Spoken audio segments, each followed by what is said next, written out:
요약집 41페이지입니다.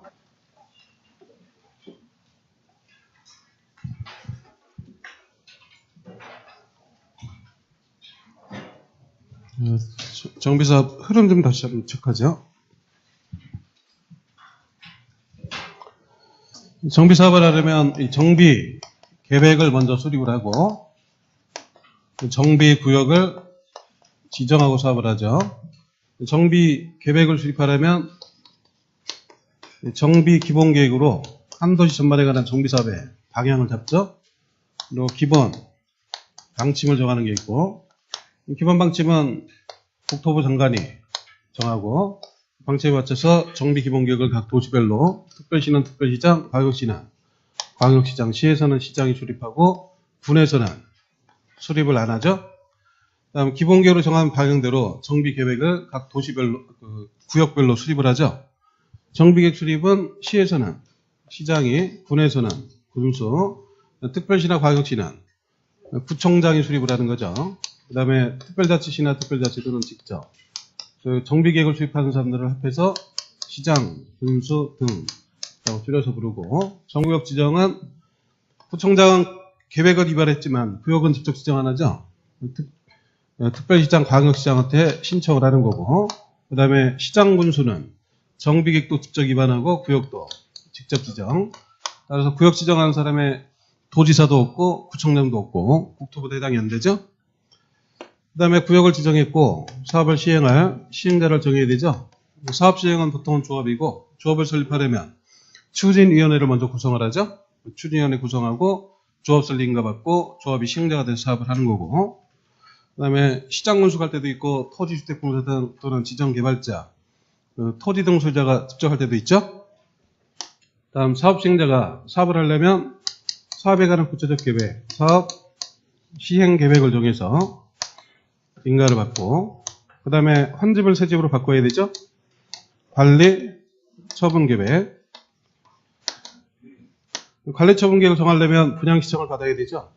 분양에 관한 사항을 공고를 하고 통지를 하죠.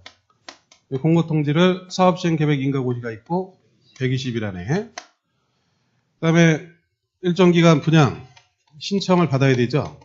분양 신청 기간은 통지한 날부터 해서 30일 이상 60일 이내로, 연장은 20일. 이 기간 중에 신청을 하면 관리처분계획에 따라 분양받게 되고, 그때 신청을 안 한 사람들 있죠. 신청을 안 한 사람 또는 신청을 했다가 철회한 사람, 또 신청을 못한 사람이 있는데 신청 못한 이유는 어디에서? 투기과열지구 안에서 몇 년?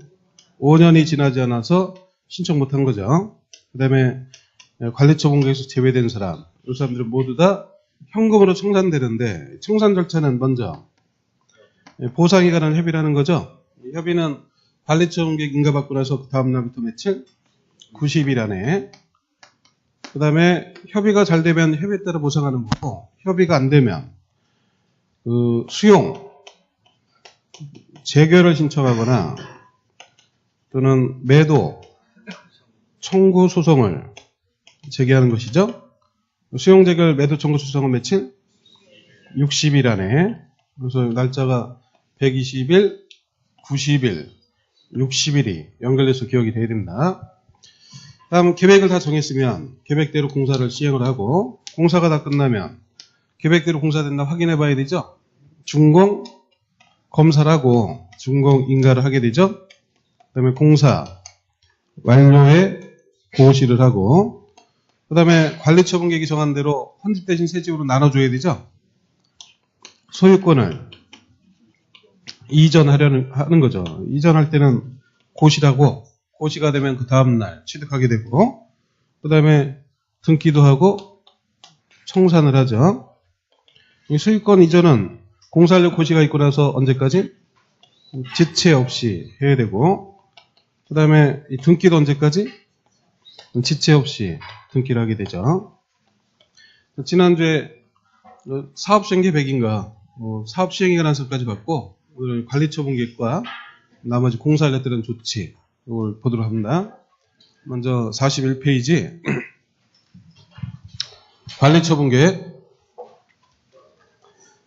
먼저 1번의 분양 후 통지 분양 신청. 올해 출자 가능성이 굉장히 높은 부분이에요.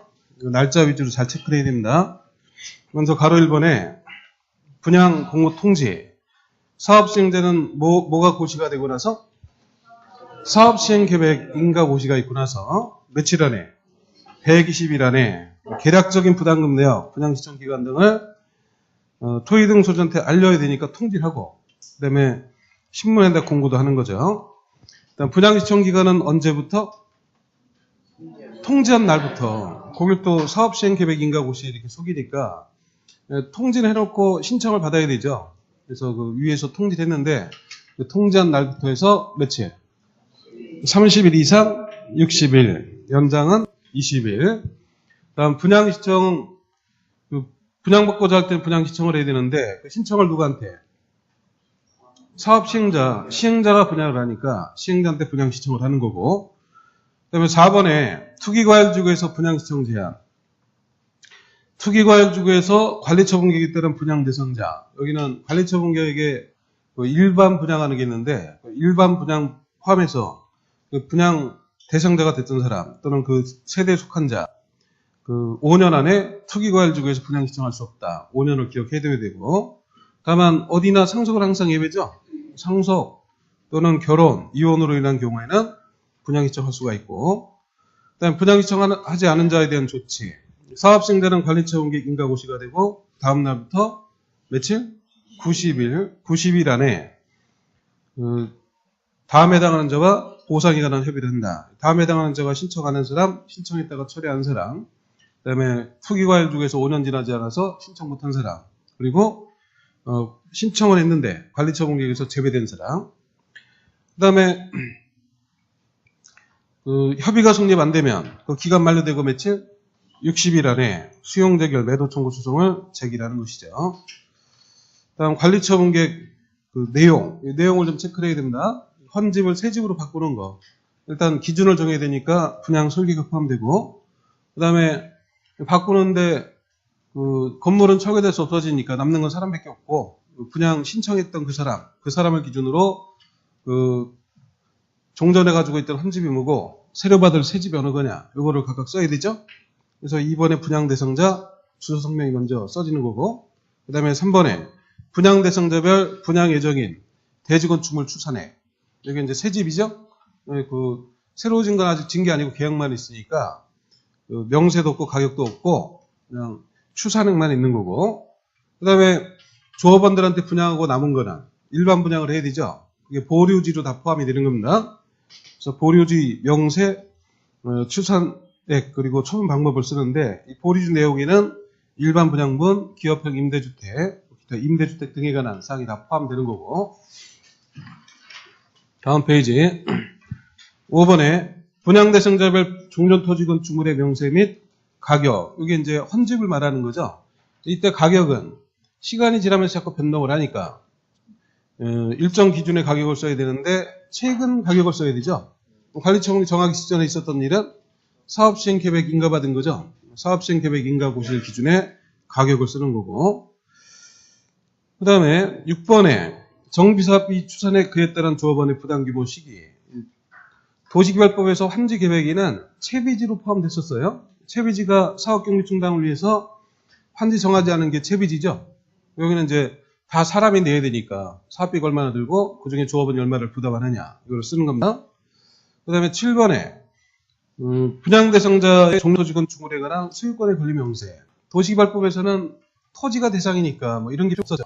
사업을 하더라도 토지가 그대로 있으니까 따로 쓸 필요가 없는데, 정비사업은 건축물이고 사업을 하면서 건축물이 철거되고 없어지니까 그 건물에 있었던 어떤 권리가 있었는지 관리처분계획 포함시켜놨다가 나중에 소유권 이전되면 그걸 다시 옮겨서 설정을 해야 되죠. 그래서 소유권의 권리 명세가 여기 포함되는 거고, 그 다음에 세입자별 손실보상을 위한 권리명세 평가액, 이걸 포함해서 계획을 정하죠. 일단 가로 2번의 재산평가. 관리처분계획 중에 평가할 재산이 세 가지가 있습니다.